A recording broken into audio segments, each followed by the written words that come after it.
I'd like to start out, if you don't mind, Brett, with just a general description of not the difference in white mold and black mold, but what is mold?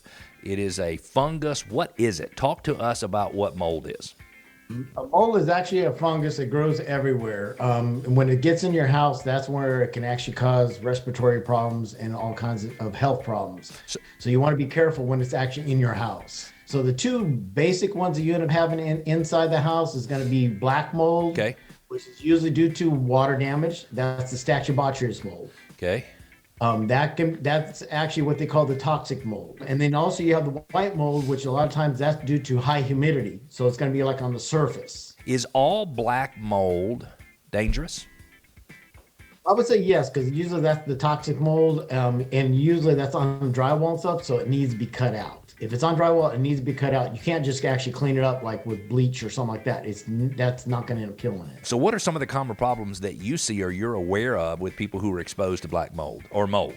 You can have like red eyes. You can have lung problems, respiratory problems, sinus infections, nosebleeds. I mean, there's all kinds of different things that actually it can cause. Rashes. If it's okay with you, Brett, let's switch gears over to radon. So my question for you is, number one, what is radon? And number two, is radon prevalent in the state of Georgia? Well, radon is actually everywhere. It's actually in the atmosphere. It turns around and is tasteless, it's odorless, and it's a gas that comes up from the earth. Yeah. And it's the number 2 leading cause of cancer, believe it or not.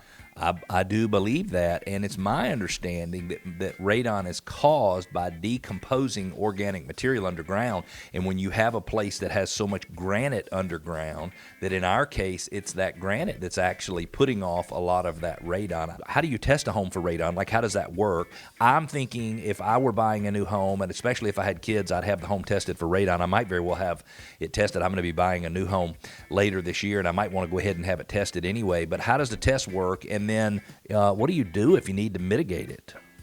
Well, what we do is we actually have a machine that we'll actually put there for 48 hours. That's a true radon test. I mean, obviously you can buy them on Amazon stuff, the self-test. Yeah. But what we would do, or a home inspection company would actually put a monitor there for 48 hours. Okay. That would give you a reading.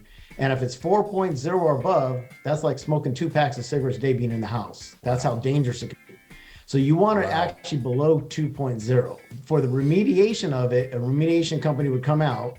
We don't personally do that, but a remediation company would come out. They'll put actually a vent into the slab and actually vent it to the outside, which actually gets the gases out of the house. So interesting. I mean, they drill a hole in the basement slab, and then they have a little fan on the piping, and it creates negative pressure under the slab. Correct. And it basically sucks anything that would come up through the slab, through cracks in the slab, through where the slab meets the foundation walls or any of that. It basically doesn't allow the gas to come up through there, and it takes it and blows it out into the atmosphere, which is where it would have gone anyway had we not put a house on top of that area that was actually secreting radon. That's kind of a gross way to think about it, but the earth is secreting radon, and we need to be careful. How much does a radon inspection cost, and can it be done as part of a regular home inspection? Yeah, radon inspection, we end up charging about $150, which is for a 48-hour test. Okay.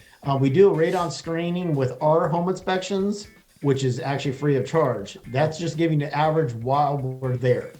So if it comes back high, then we recommend obviously a true 48-hour test. I understand that on days when barometric pressure is high, that sometimes radon levels can be a little bit higher as a result. So when you have overcast skies and rain, sometimes radon can be a little higher. Is that correct? That is correct. And also they actually recommend to actually test it different times of the season also. Because obviously if it's raining, it may be a little bit different. It may be different if you had your windows open for that day or, open and closing doors. So you want to make sure everything is closed up.